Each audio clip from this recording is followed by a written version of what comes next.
রাজধানী সহ সারা দেশে ঘন ঘন লোডশেডিংয়ে বিপর্যস্ত জনজীবন।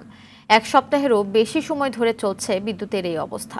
দেশের কোনো কোনো শহরে ২৪ ঘন্টার মধ্যে ১০-১২ ঘন্টা বিদ্যুৎ মিললেও গ্রামে দিনরাত মিলে ৬ থেকে ৮ ঘন্টারও কম সময় বিদ্যুৎ পাচ্ছেন গ্রাহকরা। ঘন্টায় ঘন্টায় বিদ্যুতের যাওয়া আসার কারণে চরম ক্ষোভ দেখা দিয়েছে জনমনে। লোডশেডিংয়ে ব্যাহত হচ্ছে শিল্প কারখানার উৎপাদন। ছোট ছোট উদ্যোক্তারা পড়েছেন সবচেয়ে বেশি ক্ষতির মুখে।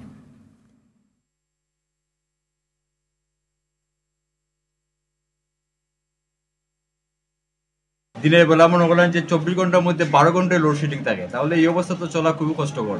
বিশাল গরমের লাই বাচ্চা চলে ঘুমাইতে পারি না।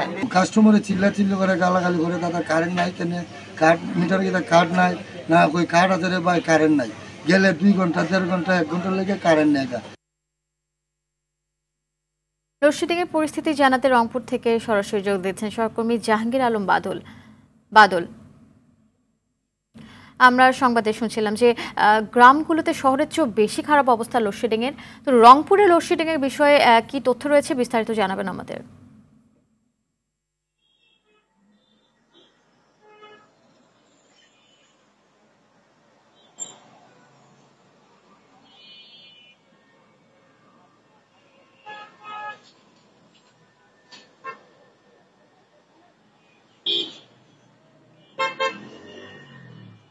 আফসানা, আমরা দেখছি যে আসলে গত কয়েকদিন থেকে রংপুর সহ বিভাগের ৮ জেলাতেই অব্যাহত লোডশেডিং কিন্তু চলমান রয়েছিল। তার মধ্যে বড়পুকুরিয়া বিদ্যুৎ কেন্দ্রে সবগুলো কেন্দ্রে বিদ্যুৎ উৎপাদন বন্ধ হয়ে যাওয়ায় আমরা দেখেছি যে রংপুরে ২৪ ঘন্টার মধ্যে ৮ ঘন্টা বিদ্যুৎ পাচ্ছে না গ্রাহকরা।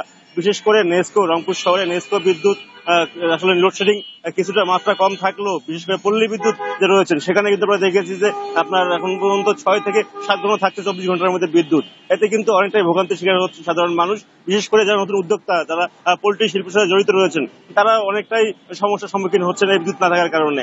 কারণ অনেক পোল্ট্রিতে দেখা গেছে যে পোল্ট্রির শিশু বাচ্চা মারা যাচ্ছে, মুরগি বাচ্চা মারা যাচ্ছে, এবং গবাদি পশু যারা পালন করেন, যারা খামার রয়েছেন, তারা আসলে গবাদি পশু খামার নিয়ে অনেকটাই বেকায়দায় রয়েছেন। আমরা দেখেছি যে আসলে শিল্প কারখানায় রংপুরের অনেকটা কিছু গড়ে উঠেছে, বিশেষ করে কারখানা রয়েছে, সেগুলোতে কিন্তু আমরা দেখেছি যে বিদ্যুৎ না থাকার কারণে প্রায় অচল অবস্থা সৃষ্টি হয়েছে। এছাড়া শহরের মধ্যে যদি বলি, শহরে আসলে বিদ্যুৎ না থাকার কারণে আমরা ইতিমধ্যে দেখেছি যে আসলে মানুষের ব্যবসা বাণিজ্য বন্ধ হওয়ার উপক্রম হয়েছে। এর পাশাপাশি রংপুরে কিন্তু তীব্র তাপদাহ চলছে গত কয়েকদিন থেকে।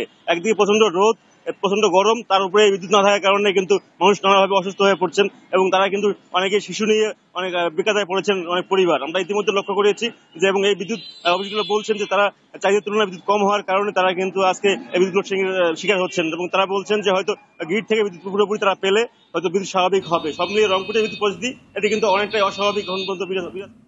অসংখ্য ধন্যবাদ আপনাকে।